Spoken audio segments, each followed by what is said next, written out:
Address ఏమన్నా కావాలా? నేనే ఈ ఏరియా కొత్త, నన్నేం అడగొద్దు, వెళ్ళిపో. ఎక్స్క్యూజ్ మీ, అడ్రస్ కాదు.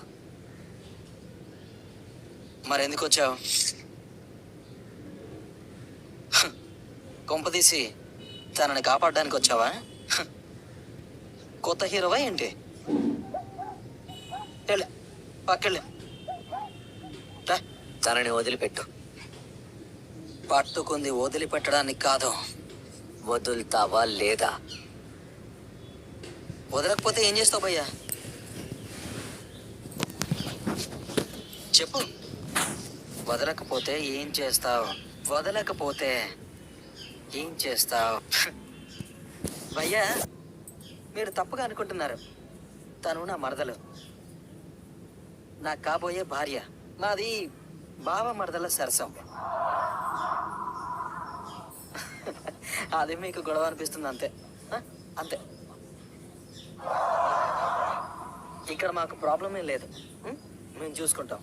నువ్వు బయలుదేరు. చెప్తున్నాను కదా భయ్యా, దాన్ని తెచ్చు. వెళ్ళండి మీరు. చెప్పు బస్సు. భయ్యా, అసలు నువ్వెవరు?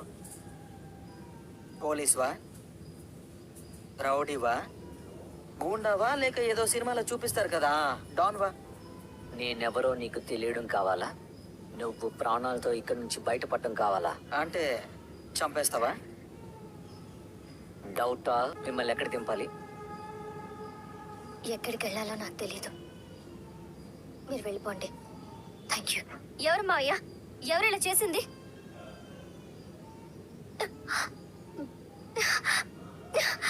అమ్మా వస్తారా? సార్, సార్ మీకేం కాలేదు కదా? వీళ్ళకి తెలియక అలా చేశారు. మీరున్నారు సార్, ఎక్కడ ఒక చోట క్షేమంగా ఉన్నారు. బసమ్మా, ఏంటమ్మా ఇది? చెప్పాను కదా నాన్న, రిషి సార్కి ఏం కాలేదని. ఎందుకు ఎందుకు మీరందరూ నా మాట నమ్మడం లేదు? విడిచి ఎలా వెళ్ళిపోయావు నాన్న? మావయ్య, ఏం మాట్లాడుతున్నారు మీరు? రిషి సార్ వెళ్ళిపోవడం ఏంటి? ఆయన ఎక్కడికి వెళ్ళిపోలేదు, ఉన్నారు, ఇక్కడ ఎక్కడో ఉన్నారు. రిషి సార్ వస్తారు, ఖచ్చితంగా త్వరలో మన దగ్గరికి వస్తారు మావయ్య. వసుధారా, అది కాదు మేడం, ప్లీజ్. నేను ఇప్పుడు ఎవరి మాట వినను. రిషి సార్ ఉన్నారు.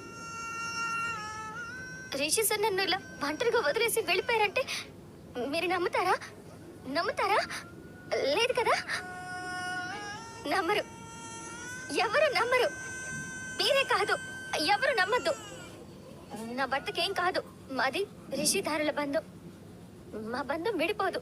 అమ్మ వసుధరా, మేడం మీరే చెప్పండి, రిషి సార్ నన్ను వదిలేసి వెళ్ళిపోతారా? వెళ్ళిపోతారా మేడం? వెళ్ళరు, వెళ్ళరు. మీరే చూసారు కదా మేడం, నాకేదైనా చిన్న కష్టం ఎదురైనా దాన్ని క్షణకాలంలో తీరుస్తారు. అది నా భర్త. అలాంటి తను నన్ను వదిలేసి ఎలా వెళ్ళిపోతారు? చెప్పండి. వెళ్ళరు, వెళ్ళరు. ఆయన ఎందుకు మీరందరూ ఇలా ప్రవర్తిస్తున్నారు? రిషి,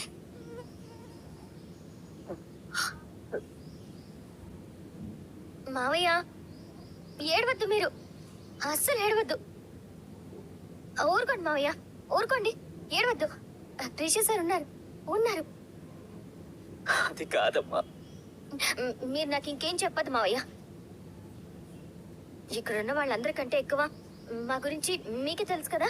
రిషి సార్ అంటే వసుధార, వసుధార అంటే రిషి సార్.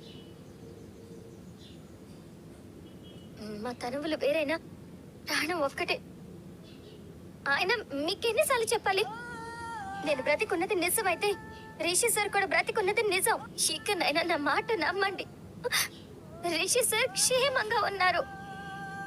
అలాంటి ఆయన ఫోటోకి దండేసి ఇలా చేయడం మంచిది కాదు. ఇంకోసారి ఇలా చేస్తే నేను ఊరుకొని చెప్తున్నా. వసుధార, ఇలా జరుగుతుందని నేను అస్సలు ఊహించలేదు. నువ్వు రిషి కోసం ఎన్నో కష్టాలు పడ్డావు. మీ ఇద్దరిని ఒకటి చేసి జగతి ప్రాణాలు విడిచింది. అసలు ఇప్పుడు ఇలా రిషి కూడా జగతి దగ్గరికి వెళ్ళిపోవడం ఏంటి? నాన్న రిషి, నన్ను వదిలేసి ఎలా వెళ్ళిపోయావు నాన్న? నువ్వు లేకుండా నేను ఎలా ఉండగలను? Stop it, stop it, stop it, stop it. ఇంకొకసారి మీ నోటి నుంచి రిషి సార్ లేరనే మాట వినిపిస్తే నేనేం చేస్తానో నాకే తెలీదు.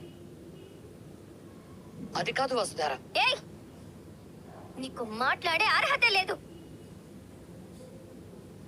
ఇప్పుడు వాడు ఏమన్నాడని నువ్వు అలా అరుస్తున్నావు? అప్పటి నుంచి చూస్తున్నాను.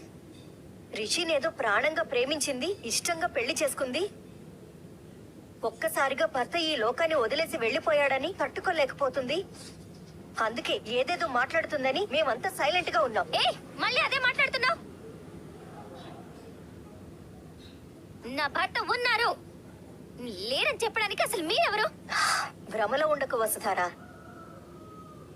వాస్తవాన్ని గుర్తించు. భ్రమలో బ్రతుకుతుంది నేను కాదు, మీరు. రిషి సార్ ఉన్నారనేది వాస్తవం. ముందు అది గుర్తించండి. అమ్మా వసుధారా, నువ్వు ఇలా చెయ్యొద్దు. ఆ ఫోటో ముందు అక్కడ పెట్టు, లేదంటే మన ఇంటికి అరిష్టం. మేడం, నా సహనాన్ని పరీక్షించకండి ప్లీజ్. రిషి సార్కి ఏం కాలేదు. ఆయన నిక్షేపంగా ఎక్కడో ఒక చోట ఉన్నారు. ఆయన తేల్చుకోవాల్సిన లెక్కలు కొన్ని ఇక్కడ మిగిలే ఉన్నాయి.